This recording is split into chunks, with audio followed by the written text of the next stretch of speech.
观众朋友大家好，欢迎收看《村民太飞》，我是陈明珍。今日节目制作单位呢，行业的南投县的新义乡，那位是山体的原住民乡，到台湾创用的原住民乡，山体跟平体调起来有55万多哦。到了种的原住民乡，伫要对欢迎乡亲呢，记得无论是清朝书也日治，也是光复以后呢。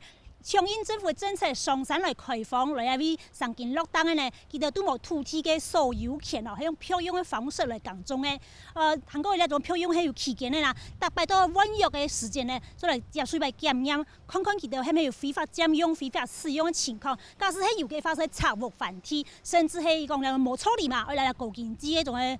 告诉呢，仲係倒枪哦，故說身份冇了冇錯，起冇安全感啦哈。今年2月份的時間，你青島的新義鄉的歡迎鄉親呢，是發起一種陳情抗議，希望全台灣在注意一樣嘅問題。到底一樣問題，因為結構呢，嚟就長年嘅歷史老問題，今比堂堂新義鄉鄉親嘅意見，一堂堂嘅種嘅主管單位嘅想法，物解也搶來關心。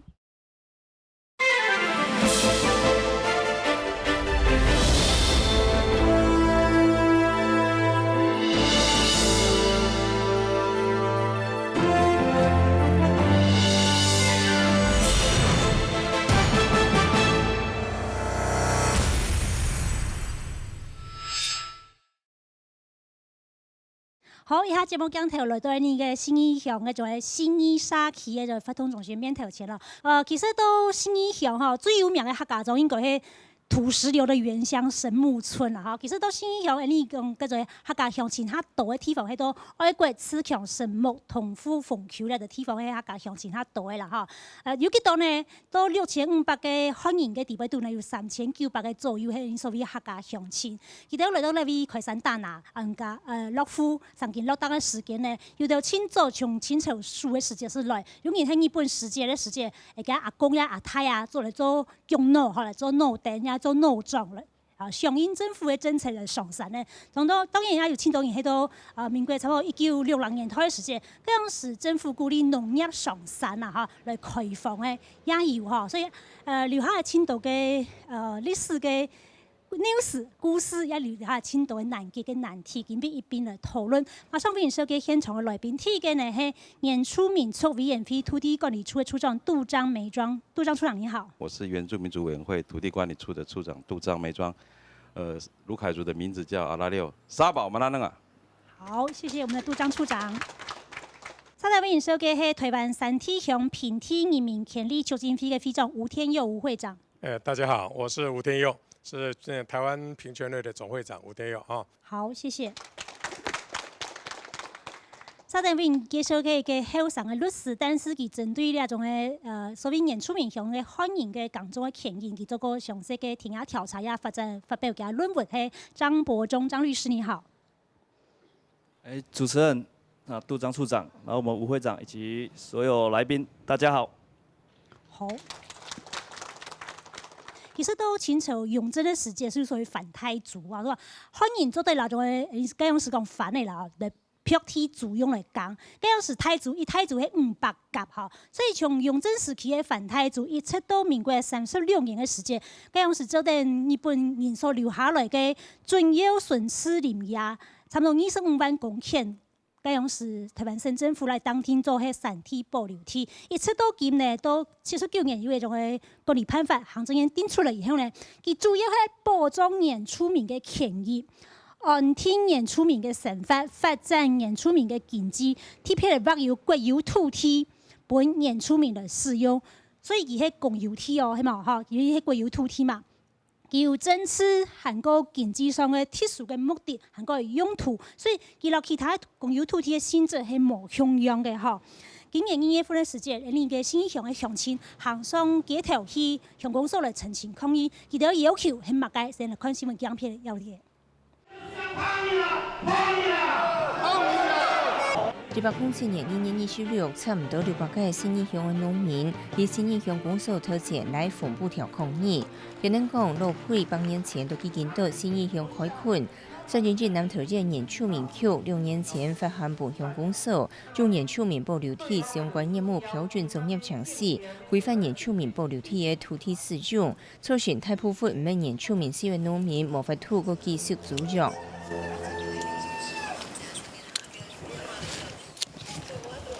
做葡萄的蔬果，让葡萄给它长得平均，那以后卖相会比较好。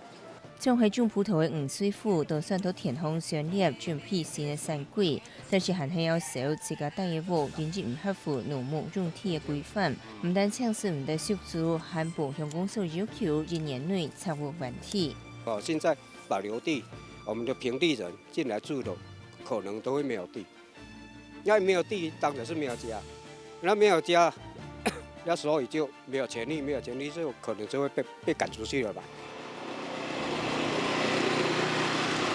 种黄水富安尼爱拆屋完体，本年9月发展嘅居民连晚差唔多有50户咧。另外还有种梅树列到高树，以及唔合乎林业用地草林树种，本向公所要求作树完体嘅留销字列到。相关单位单方面的认定我们非原住民，我们却生在这个原住民区域生活了4代，在这里安身立命的4代，然后你跟我讲说你不行。那我到底算什么？我们被归类在原民乡里面的次等国民呢。新义乡每年出面票嘅年报体面积大約950公頃，其中本年列做非法佔用嘅面積大約434公頃，但而差唔多有一半嘅年報體係唔合乎合法使用。對居民要求並用部分土地嘅限制，南投這年出面口講，所下係照法行政。中央的法令是中央在订定，那地方就是公所跟县政府就是怎么规定我们就怎么做。農民認為對日本樹根蠻做下係漢人開墾嘅土地，實現嘅新義鄉本年發展影響，所以限制唔係年處民涉農民嘅權益，希望改變年處民保留地，亦係用專案嘅方式留落專項嘅空間，讓農民可繼續漂下工作。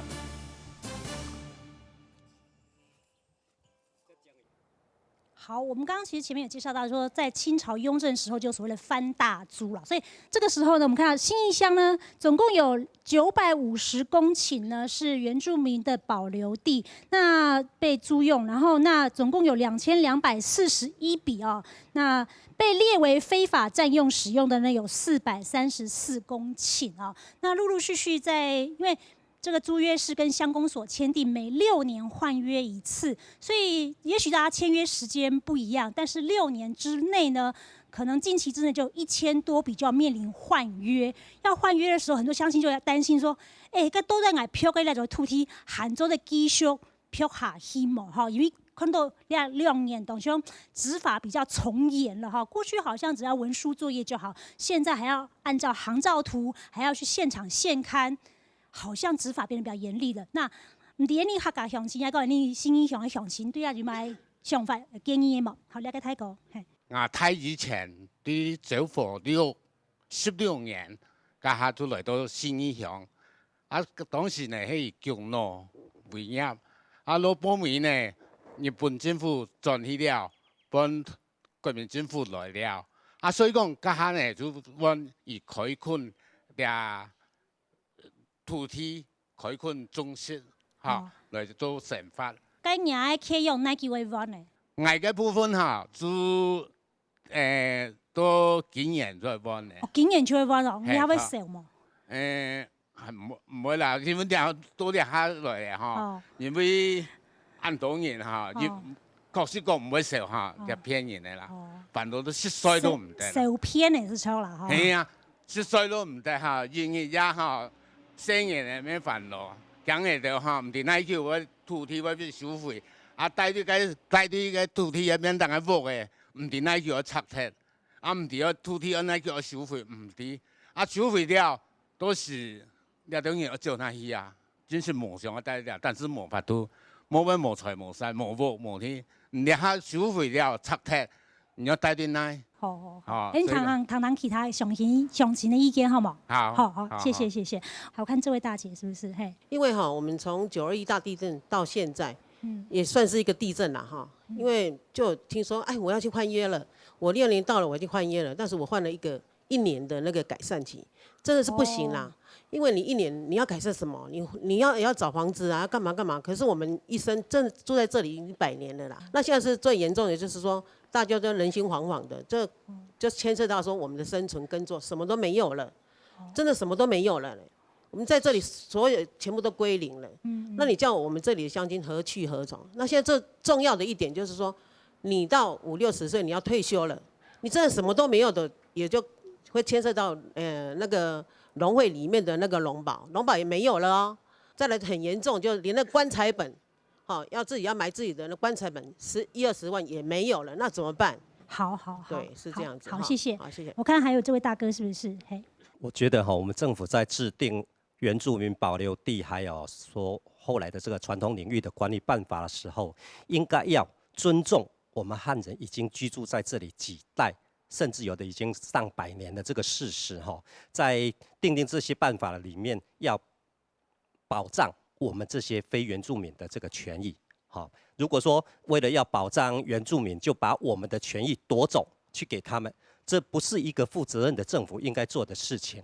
因为像我们居住在这里人是单纯的农民，绝对不是说像外面人看的是财团或者是什么，不是。我们都在这里居住，在这里耕作。请问您的农作是？我做葡萄。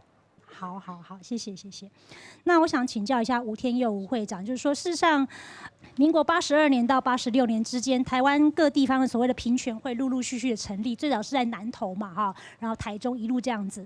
那我想请教，就是说，平权会这边可能就是整个台湾比较纵观全台湾55个所谓的原住民乡、平地、山地加起来，那您看到的问题是什么？民国78年，这个政府在山坡地保育利用条例第37条，那么这个增加了这样的条款，就说山坡地范围内的山地保留地，辅导原住民开发并取得耕作权、地上权或承租权，其耕作权、地上权继续经营满5年者，无偿取得土地所有权。除政府指定用途之外呢，如有移转以原住民为限，其开发管理办法由行政院定之。对。那我想这个民国79年之后这个行政院根据这样的一个法律的授权，定了管理办法。是。但是这里面“母法”这几个字里面没有提到，就说禁止汉族人民继续来耕作使用这个保留地。好，那我问一下律师好了。刚刚讲说以原住民为限，他是不是就已经限缩掉说非原住民其实不在这个权限范围之内？依法律来讲的话，确实在我们之前这个法院的实务里面，或者是说探讨原住民保留地这个，它到底汉人能不能得到所有权的争议里面有不同的几个说法。那其中我们现在目前比较有共识的是，原则上我们汉人就是无法取得所有权，但是在包括说有从不同的方式，就是说，例如从民法246条，他认为就是说以后可能它类似农地，它以后可能会是可以买卖的时候，或者是说，虽然我现在在订立买卖契约的时候，订立买卖契约的时候，我虽然是汉人，但是我后续会跟你买的这个人可能是原住民，所以他后续他违法无效这件事情就不见了，所以他在依民法的规定来讲，他认为他这个是仍然有效。但是目前啦，我们还是以汉人是无法取得所有权为普遍共识啦。其实说实在话，这个在我们的政策里面，我们有曾经6次的土地清理的状况，那每次都把这种非法占用，然后变成就是就地有点就地合法的状况，那变成合法承租了。那所以会变成，如果依法而论的话，其实在这个实施前应该是违法的。对，是的。那个时候，所以我们得从民国37年一直到民国76年之间，有办理过6次的整理和登记。那我也不知道说吴会长对于这个6次的办理登记总整理之后，还有一些譬如说这个权利义务还没被规范到这些原住民乡的汉人，那他们权利您有什么样的看法？在民国62年农业发展条例的第12条跟第13条里面就规定全民都可以开发山地保留地、山坡地跟河川新生地，全民都可以开发。那么这个农民开发的土地这个开发完竣无偿取得耕作权、使用权，那么继续耕作满5年，无偿取得所有权。所以这个权利呢，在民国62年的时候啊，那么农业发展条例已经赋予所有的农民都可以开发、都可以取得权利的一个规定了。好，那我们知道说，事实上时代会进步，政府治理的这个价值可能也会有所转换。譬如说在921之后，或者在88风灾之后，我们看到国土保安，甚至环境保育这件事情非常非常重要。因此呢，所以会有一些政策的移转。那这些政策的移转呢，就会限缩了一些在山上居住或者是耕作的这些居民，不管是原住民族也好，或者说汉人也好，都会被受到相同的居住的限缩。那我们来看看，就是说，好，原住民保留地的相关条文，我们刚刚讲过，在民国79年的时候是行政院来订定这样一个开发管理办法。那后来呢，我们看说，在105年的时候呢，有这个原住民保留地相关业务标准作业程序。我想请教一下杜张处长，说，法其实在79年就由行政院订定来做。刚刚我们的这个会长讲到说，他的法源可能是一个条例啊，那他觉得那个东西法律的位阶或者不够。但是呢，你们为什么后来会定了这个样 SOP？ 你们是看到了什么样的问题，还是说这个里面有什么样不足的地方，还遗下了很多的这些问题，所以使得你们会来做这样的一个 SOP 的订定？那为什么会在105年去定这个 SOP？ 就是因为在102年的时候，监察院去查我们这个原住民保留地这个滥垦滥伐，还有这种违法占用的事情，到原乡去视察的时候，到几个乡去看，发觉到问乡公所的承办一问三不知，然后回答的又不一样，大家讲的都不同。所以我们才回来以后，我们就赶快的把所有以前的法规命令所有的整理，包含契约的内容都做整理，再做那个把它做完整性的这个整理以后，做一个 SOP。这个 SOP 就是希望原乡的承办的单位拿到这本书，这个 SOP 的这个作业手册，你就可以按照这个作业手册去做。那刚刚一直提到说，因为这个定了以后都不让大家租，我想没有这回事了哈。所以这里面没有法律溯及力的问题。没有都没有。我举个例，比如说106年信义乡提出承租的案件是473笔，那通过的是432笔，那只有41笔，还不是说终止租约收回哦，只是给你说1年的改善，然后暂缓承租，就这样而已。那刚刚代表我讲说，那个1年的时间实在是太短，我们很难去做这样。当然这是另外。看要怎么去，那再另外再去了解实际的条件。那处长要改善到什么样的程度才能够继续承租？因为我要强调说，这个土地用的改善，就不管是违规使用或者是超限利用，这些法令都在农委会的法规、内政部的法规。我们是因为是基于我们是土地的管理机关，我土地租出去，我必须要符合这些法规，就算我的土地的这个契约不写这一些法规，还是要用这些法规处理，不是说只有我们一直在强调这个。所以农委会的林务局有一些，然后内政部营建署也有，国有财产局也有，所以他们也是会按照他们所谓的不动产清理原则去做处理。那这个部分我们就没有看到在评议区他们有去陈抗的问题。我觉得这个东西是因为在执法上。大家必须了解，尤其我们在原乡，你们会注意到，很多时候卫星一照，变异点一出来，就是叫乡公所去查了，或者是有民众开车经过，随便投诉一个卫星的一个图，说这边是违法超限利用，或者说他违规使用，就会查。一入案以后，你可以说行政单位不要去理他，我们不用去管他，不可能的事情。还是那我们会长有补充是不是？除了刚才我讲的，就是农业发展条例的规范是全民可以开发山地保留地，可以取得无偿使用跟这个土地所有权的规定，这是实体法的规定。到民国89年的时候才删除掉，所以62年到89年之间都有这样的实体法律规定，让所有实际耕垦的农民可以取得所有权。那所以这个权利也限缩在62年到民国89年之间中间。对。那再来呢？那在之后就没有这个法律的保护了嘛？对。那但是政府有这样的法律曾经有过的时候，如果他应该作为不作为的时候，就是渎职。那么呢，农民应得的权利呢，因为信赖政府有一个信赖保护利益原则，是。那么老百姓信赖你政府有这样的法律保障，所以呢，继续投资，继续耕垦，下来的土地，它是用这个资金血汗的这个代价去取得的这个土地的耕作权利，那不属于中华民国，就他们都是属于和平继续占有的土地。那么应该依民法第769条或者770条的规定，得请求为登记为土地所有权人。那这些事啊，都被政府的行政命令压制着，错误的行政命令压制着，让他们呢这个有权利，那么没有办法，没有政府机关辅导的情形下，一直维持到现在，叫做非法使用。好，那我问一下律师好不好？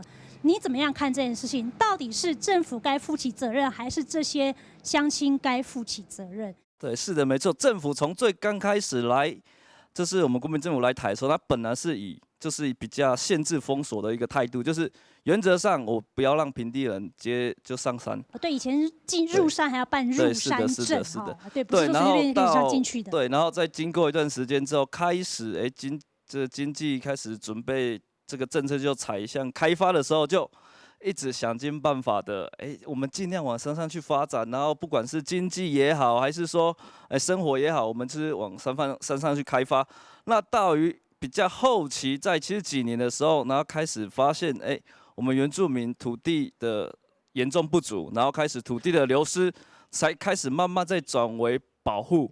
所以它在整个一连串的政策里面，其实我认为这都是由政府一手搞出来的啦，对，是。好，那原住民族在失去了土地之后，他们可能就会在台湾这块土地上面去流浪，因此呢，经济的弱势也使得他们陷入一个恶性的循环。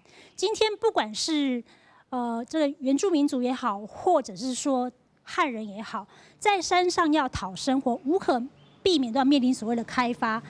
因为原住民族也需要有好的经济条件，他才有自主的力量去建设自己的家乡。我们来看看，就是说这样的冲突确确实实存在信义乡以外很多另外54个所谓的山地平地的原住民乡，他们面临哪些问题、哪些困难？这些历史的老问题有没有办法进一步的透过更公开的讨论，有一些共识能够慢慢集结出来？先跟着新闻影片去了解一下。转型正义，转型正义，还我土地，还我土地。挂拍布条抗议每年向的台中市新社区复兴里第219年的天，公办部地方政府讲是三包保留地，限制私人买卖。但是对地势资料上来看，赛到民国87年将登记做原住民保留地。促成当地客家农民20多年来，敢若使用主要的形式种作物来落实，无法得到土地的所有权，限制地方发展。伊都同安非法侵占的，唔免侵占，是侵占人的。没道理啊！我们土地没有任何的保障啊！政府他现在对原住民非常的保护，但是相对的剥夺我们。我们这土地明明没有原住民开垦，可是我们的土地却编为原住民保留地。所以我们的权利全部通通都丧失掉。社区副组长8年前，日本小金门头几年入山去开垦的时，当地社讲自己无原住民呢。都连买260公顷的胖毛台，当地差不多260户社讲做法是抗议，所以希望改变。我这分类，他帮我拆，不然我来不及。要分大小颗不一样的，有没有？桃太甲区对岸的和平区虽然受很影响，受有70%的汉人，其他台北市工作的唔係原住民社會農民，種土也係各種的文代構樹來落實，唔但只無地的所有權，國家政治部分原住民就冇承認落配簽的交易契約，告去法庭要求還地，就另外標本拍殺促成使用權的亂拍。以前嘛冇規定講啊，俺平地人是唔得買原住民的地啊。叫我是个老人家都昂落，都来位置买啊，这里生，在那边生根呐，是到了哈，冇法度拿到。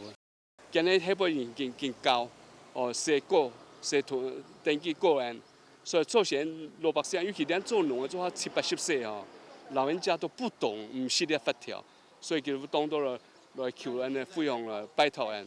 农民讲，全台湾东都原住民保留地，其实做法係用日本數個萬的土地劃分，政府往擺冇查清楚，促使唔係原住民社的居民，甚至規體的限制冇被牽制，但係希望政府積極處理，冇本將向居民20萬元的扣案繼續落去。你看到了除了你新义以外呢，你当到客家上真大嘅台中嘅扶贫啊、新沙啊、拍摩托也有相同嘅问题。当然，頭先講過全台灣有55隻所謂原住民鄉啦，哈。嚟看一下咧嚇，到原住民保留地嘅使用嘅情況係樣板顯哈。頭先講到全台灣總共有13隻原市，包括基隆市都有3點多公頃是原住民地哈。那原住民取得所有權是0.2公頃左右吧，哈，所以总共有26.17万多。那其中农牧用地的部分呢，它的比率是28.63%，那林业利用地呢是64.94%。那其他譬如说像什么交通特地目的啊、水利啊、国土保安啊，这是5.82%。那建地当然就很少了哈。那再来看到说，这个是目前全台湾原住民保留地使用的情况。我们再来看到下一张是说，原住民保留地的权利分配。那其中原住民已经取得所有权的部分呢是9.34万公顷，这个比率呢是35.55%左右。好。那比较大部分的呢是这个所谓的其他，比如未分配啊、被占用、无使用等等，这个是48.76%。好，那譬如说出租的这个部分呢是0.88万公顷，那其实占33.35%。好，大概是这样的一个分布的状态，这样子。那我想请问一下我们的杜章处长，就是说这些原住民土地的分配或权利分配，目前这个状况。你们觉得说原民会成立这么多年了，目前这样的状况对你们来讲，你们觉得说是还要继续努力呢，还是说已经完成一个阶段性目标，未来有新的不同的这个想法？这个原住民保地，是不是还会再增加？其实现在也不敢预期了啦，因为实际上就是那24万就是原始的，从日据时期所划成这个准要城之林野。对高沙族的保留地所留下来的，不在政策上完全没有这样的想法哈，请大家不要误会，真的没有这个想法说要终止你们租约要收回，在目前在政策上是没有这样的一个做法，只是希望说大家在承租土地上能够合法使用，这是我们的底线，就说要能够合法使用这件事情。好，那我们现场再开放给我们信义的乡亲。好，我看这位大哥，我曾经请到2个工人是原住民。然后他跟我讲说，以后这个土地都是要还给我们的。我说，那你们以前为什么要卖呢？以后我们就需要钱，说我们要卖啊，但是以后政府会收还给我们啊。这个就是不正常的人，也是我们生活在这个不正常的地方。如果按照这样子的政策继续下去的话，可能6年内，我估计我们信义乡会有6500个人失业，而且会变成街头的流浪汉。因为我们处长讲说，政府不会这样子做，问题是我们乡公所已经这样子做了，我们才会去抗议。好，那我们等一下请乡亲发言完之后，再请台上来宾做回应。好，看这位大哥，你那无老基主农保就要撤销咧，就无咧。你那讲我老基主，就伢祖先做来个天，你用爱同佢主咯。无主，你农保就无撤咧。所以講係客家話講第二天啦，來講福佬話客爭啊。你講，咱所謂土地來講啦，咱拄正會長嘛有講，咱律師嘛有講，是登記為準啦，登記為準。那我們所有的土地就是什麼？公有土地，所有是公家的土地。那公家的土地就是什麼？没有人去工作，就是没有人的土地了，无主土地。那你要登记，你说现在的话，原民会的土地是谁的？是国家的嘛，国有财产局的嘛。你登记看看，最前面是国有财产局嘛。自从50多年的时候，保留地登记用登记办法，再来的话，从82年就台大他就开始登记，然后呢？就是林务局，就开始登记。从55年到82年开始就登记，把台湾以前从河南登记30万公顷，然后呢到日本的话呢，登记到100多万公顷，剩下还有200多万公顷，现在中华民国全部登记，剩下一点点没有登记了，90%多了。那登记办法，你的土地要登记的时候，这个公有土地就是无主土地，当时你要登记的时候要清查所有的这块活动中心是哪一谁的，那你登记之后呢？人家不要的这个山上，人家不要的才可以登记为中华民国的，其他都是要换给。没有我们的那个所有权是从哪里来的？大陆带过来的，哪里带过来？不是嘛？就是登记那个时候，你有使用的人就可以得到所有权。从历代开始就在中华民国登记，用这个办法。所以。人家祖先特别冇去登记的嘛？没冇去登记，你登记是讲佢喊人哋讲要登记，那登记时间呢？佢冇讲清查落去，人哋要用办去登记咯。就本佢台面一种下登记到中华民国度啦。哦，那人哋那就讲限住可以登记咯，冇呢。哦，所以讲按现来，你讲佢登记去了，人哋嘅土地马上有权。摸了，好，谢谢。好，看来还有原垦农的问题，所以不光是原住民族委员会，还有这个台大实验林林务局原垦农的问题。哈，好，他很担心的是农保，他如果没有继续陈述的话，农保的权益身份会丧失啊。来个太狗，我爸爸生我们四兄弟，你4兄弟通通要挤在那个窄房子吗？不可能，对不对？是不是树大要分支，我们就要搬出去住？要住哪里？就是在我们果园里头盖公寮，就是住在那边，这个是没有办法的事情啊。如果有建地的话，我们也要盖在建地上面啊，是不是这样？因为今天没有建地啊，所以我们就是盖在公寮，盖在自己的果园里头。现在政府说我们是超限利用，什么叫超限利用？这是政府不负责任的后果，是不是这样？对不对？然后还有一个就是说，这个原住民保留地的划分的问题，我觉得这种东西也很不公平。全省那么多的原住民乡，有的乡原住民的人口比例占90%几，像新义乡那个汉人跟原住民的那个比例大概50%几跟40%几，这个每一个乡的状况通通不一样，不能说哪一套标准的全部通通弄一样，这样也不合理了，对不对？我问一下律师好不好？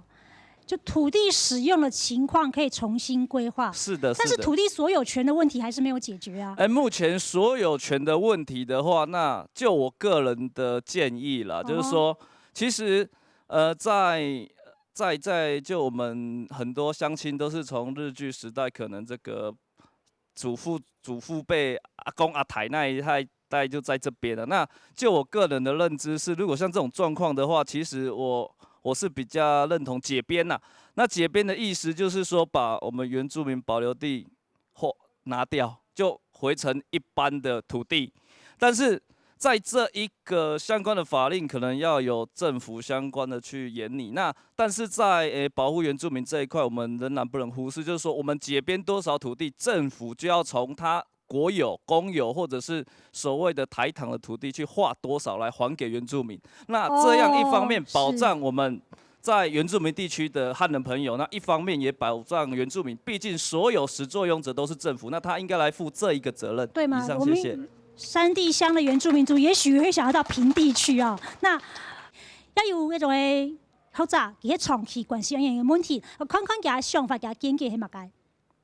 请勿忽视族人权益，捍卫部落传统领域，捍卫部落传统领域。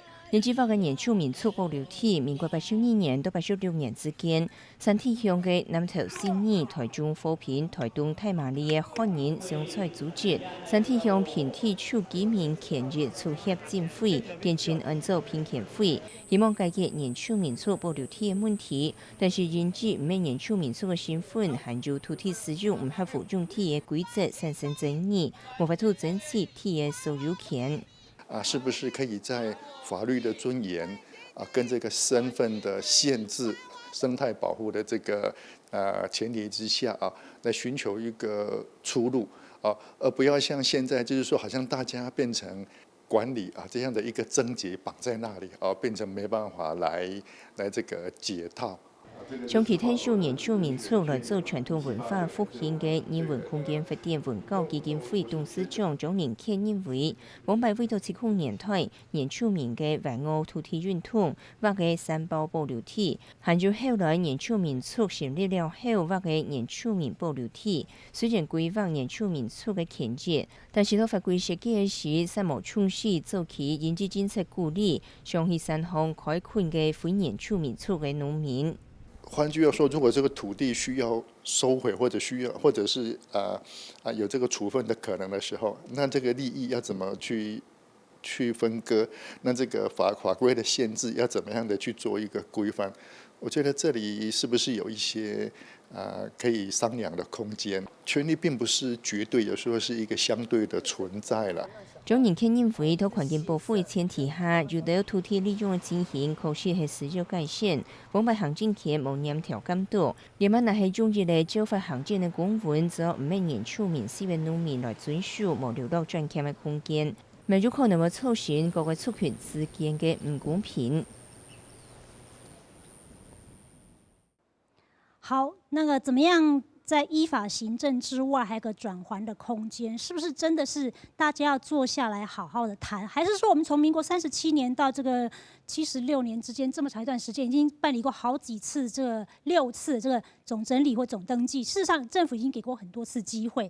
那这个真的是一个要说是历史共业吗？或者说是一个过去行政机关它这个行政在执法或者是这个清查部分确实有瑕疵疏失，但是结果却要我们全这些乡亲来承担，确实有很多乡亲有意见。那我们再请这个发言机会交给现场这位大哥，是不是？因为我们每一个人所持有的是所谓的中华民国的国民身份证，我们有纳税的义务，但是政府是不是也要保护我们？这一点我想说，等一下请教律师一下。再来就是说，之前在84年到86年，我们所谓的就有一个作为所谓原住民保留地的清查，但是到后来到民国95年的时候，它改为所谓的资源利用调查，所以就变为所谓的非法占使用这个名称。就要把我们全部收回。你看到所谓那些槟榔树，它是种植在所谓的林地，在林地上，它1年2年，它可以长这么大吗？最起码也到30-50年的时间了。所谓就要叫我们老百姓说要砍除，还要公所还要罚你的5年的不当得利，就有这样的情形啊。我想请问一下啦，所谓的不当得利，就是应该是政府分配给原住民的保留地，他们变卖给我们汉人，那才叫不当得利啊！他放租那个耕作权给原住民的时候，他也租赁给我们汉人啊，那也叫不当得利啊！但是你们有没有去处理？好，所以这是这位大哥的看法。我看还有这位大哥，嘿。大家好，我要请教一下，因为杜章处长我知道在经过几次的政党轮替，您都是在原委会里面关系这个土地这个法规制定里面，你都是算是权责单位啦，而且是最高的指导单位我请教您一下说宪法里面不是保障我们种族一律平等吗？为什么如果说原住民族的话有保留地，为什么我们客家民主委员会不要编一些保留地呢？对不对？而且我还要想说，像现在的土地，我们人民纳税、地方税、国税以外，为什么还要耕地还要去租给税的？在世界上有哪个国家说农民耕地要去跟人家要缴给政府租税的？应该是政府来鼓励农民来开发、来耕作、提高生产。所以说，我说像现在的原住民局，原住民委员会，或是那个林务局，或是台大林管处，你们都是土地的收租管理单位啊，你们不是都是行政单位吗？都是有行政院都有编列预算，我们国民都要缴税，编列预算给你们啊，你们这些税租到底是要做什么用途？要再把我们人民再一次一次的这样剥夺？好，谢谢。我看旁边还有位大哥，还有一个泰国，嘿。刚刚所谓我们地方所表达的意思，完全是现实我们生活的问题存在。它可以使用这个保留地，完完全全有可以受到保障，有所有权。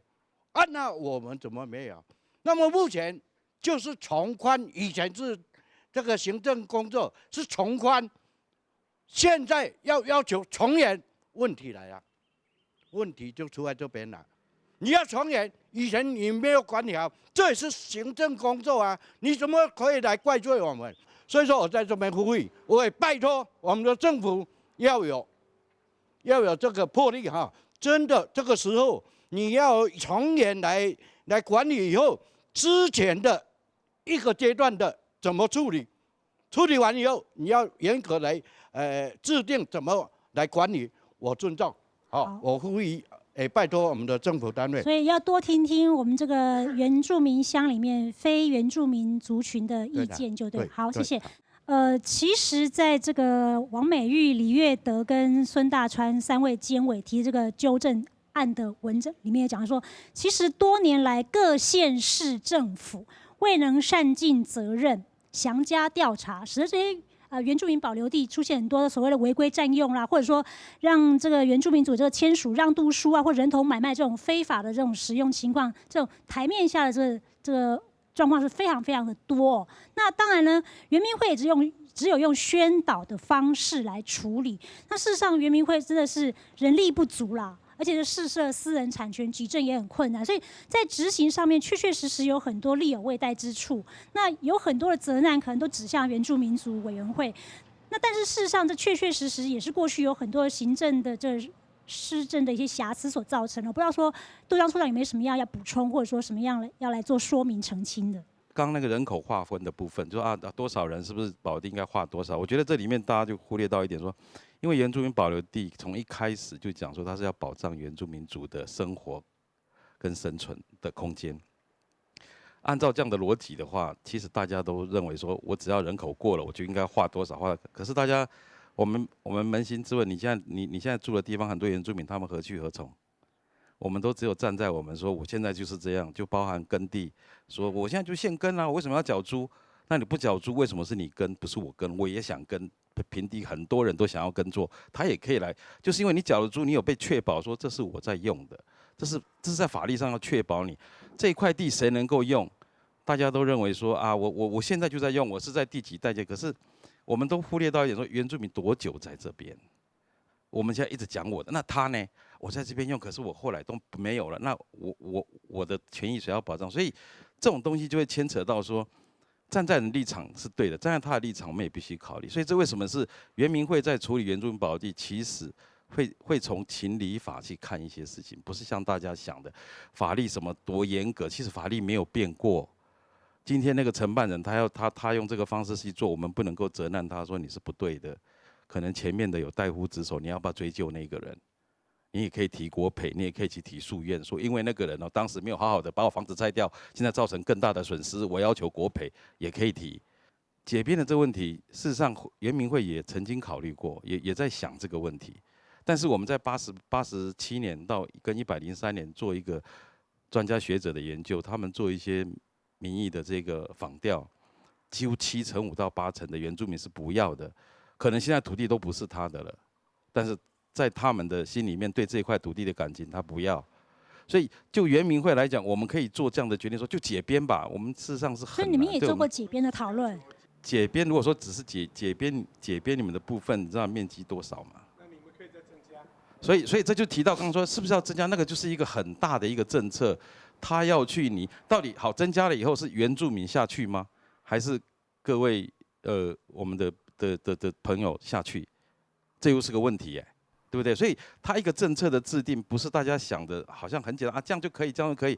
你要看这跟这个土地的感情，你们都有感情，原住民没有感情吗？也有嘛，对不对？所以要处理这个事情，它可能是需要大家彼此的谅解。我们去对一件事情讨论的时候，或许刚律师讲啊，我们是不是从其他跟我地区划出来给谁，或者给他们去那边用，这个都要经过大家的讨论啊。这个不是原民会单单一个机关可以去处理它的。就是原民会现在在国土计划法里面已经有角色，县市你的那个西部计划，原民会是可以参与、可以指导的。所以我们也会从这个方面去解决现在原乡里面建地不足的问题、牧地不足的问题，这些使用地它的类别不合理的问题。我们是针对土地的不合理去做改变，不是说你是非原住民，所以这个不处理，这个不是这样子哈。只要是原保地里面的，我们会一并去考量。所以我最后想说，在原住民的这个保留的政策里面，我们非常了解我们非原住民的这个乡亲族人你们的想法跟你们的心声，但是我也希望你们多谅解一下，在我们政策制定上，在原住民的感受上，请大家也多考虑。其实原住民的土地，我希望共存共荣，大家共同使用，用和平的方式来看待这件事情。大概我的说明是这样。原住民族对他们所生长台湾这块土地也是有感情的。那这个过程当中，也许还有很多可以开放讨论的空间了哈。那我不知道现场的乡亲还没有意见要表达的，好，这位大哥。我逐摆吼上山吼去会勘啊，看到因遐着农民啊，吼都山背、都山洞、都河巴顺，吼个愈快摕遐擘街，全部佮爱按来建设。我按来做口做路，吼做本了着农民来过，吼了着农民怎有办法同佮农产品送出来卖本大家食，吼记得怎有办法生发，吼根本日啊，也迄了讲到了法啊，吼依法取得，依法承租。50年前、100年前，大家就会依当时的法来承租来取得嘛。若干年之后。结果，你不合法啊！你要拆屋啊！你要还地，那请问你们要住哪里？对不对？要住哪里？你保障了原住民，但却未保障了其他的族群。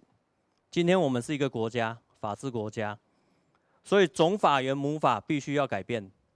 今天法源刚刚处长也讲到了国土的问题，农发条例的问题。大家都讲到了，那是不是从母法我们就来去改变？那宪法也保障了我们所有的族群的平等以及财产权，也保障了原住民，对不对？那是不是那也应该大家都是在母法上面有所改变，依现况来做改变，依现况来做所谓的辅导嘛？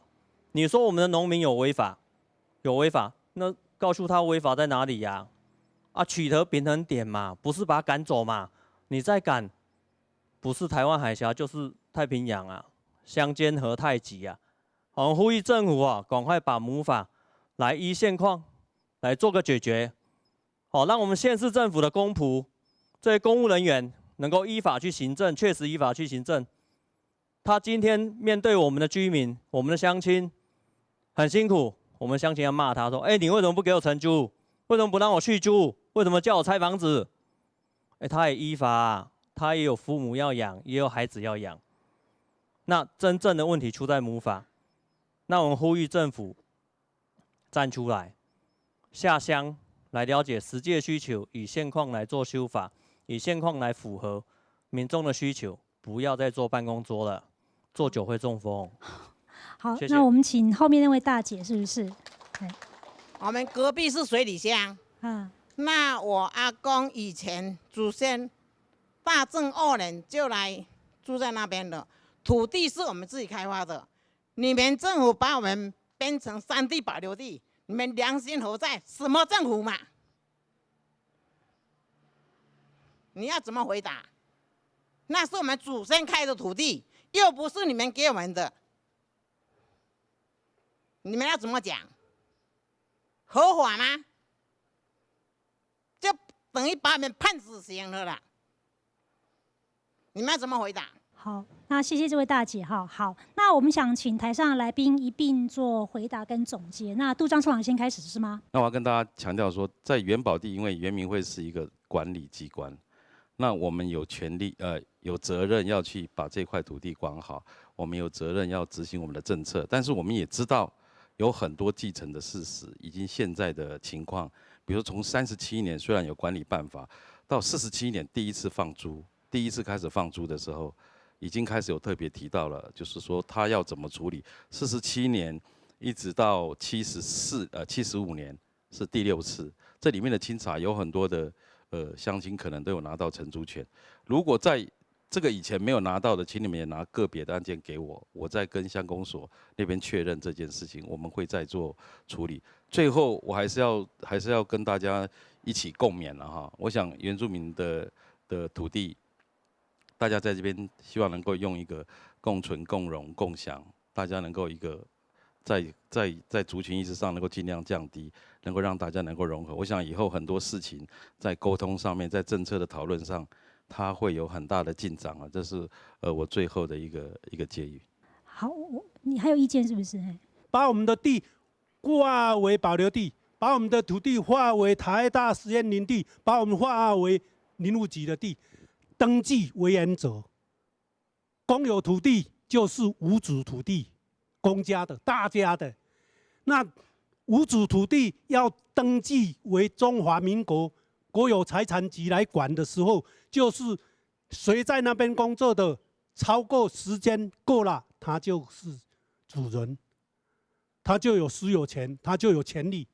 所以，当我们中华民国就是这样，登记了200多万公顷的土地，连一块丢出去都没有，全部都归为中华民国的。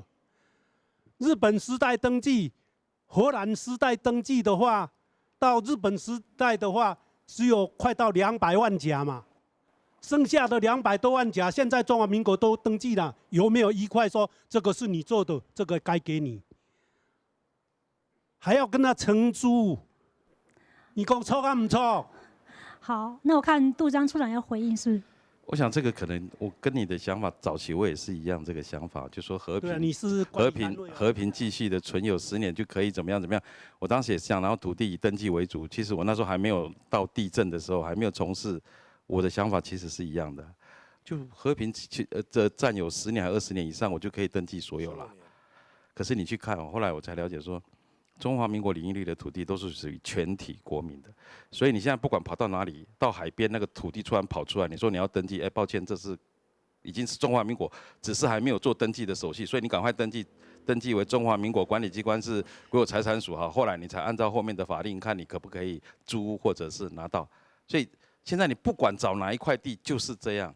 我现在讲说，现在它因为整个制度就是按照从宪法这样看下来，它就是这样子操作，所以我们的想法会一直觉得说，为什么那时候200多万公顷，为什么没有那个私有的出去，怎么都是中华民国？它有这样的一个法令的这个它的程序跟它的制度就是这个样子，所以我到进来后我才说，哦，原来所谓和平继续占有也不可能，反正你登记就是国有了，国有以后再按照国有土地的处理方式，看怎么样租怎么样拿。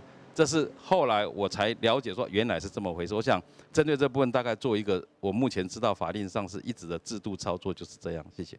是不是很快请我们的会长做个回应，然后总结？等一下也请律师最后一并。那个阿嫂啊哈，那个大姐哈，刚才的抗议，她的土地在水里乡旁边，那么原来都是一起开发的，一起过来开发的，那么在仁爱在信义的部分就要被划为这个保留地，那凭什么嘛？这些人都世代在台湾生活的农民。中华民国是到民国34年才来到台湾，民国38年才把中央政府搬迁过来。凭什么抢占了这些世代农民的这个土地？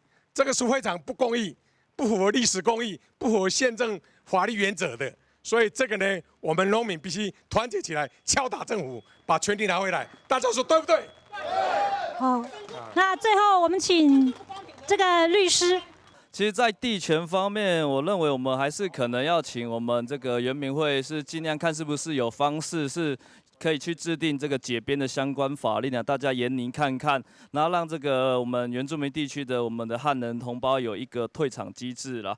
那在地用方面，那就是不用考虑了，只要在我们原乡地区的所有朋友，不论是原住民还是汉人，我们一起动用所有的关系跟资源，然后去跟县市政府来进行这个国土计划的审议，然后让我们的所有土地的使用可以土地共存，然后原汉双赢。以上，谢谢。最后，我想还咧看到了一份监察院的纠正案的案文，佢讲到民国55年开始私有化的政策，喺咩开始私有化以后，佢做的私有买卖。民国80年代的时间，所有的商品经济、土地资本化、土地商品化以后，造成重大的土地买卖的利益产生出来以后，年补贴问题也会更来更严重。不说今日讨论年补贴问题的时间，你固然严重，那到小农，那到原住民乡地边欢迎的弱势、大基层的弱势其他的问题，但是你行较社会是大嘅商业资本、大嘅开发集团。对啦，规个台湾国土嘅保安和个保育所产生的影响，也系一个两难，也系大家共同面对的问题。以上今日全面台非感谢也收看，下礼拜请持续收听，希望大家支持，谢谢。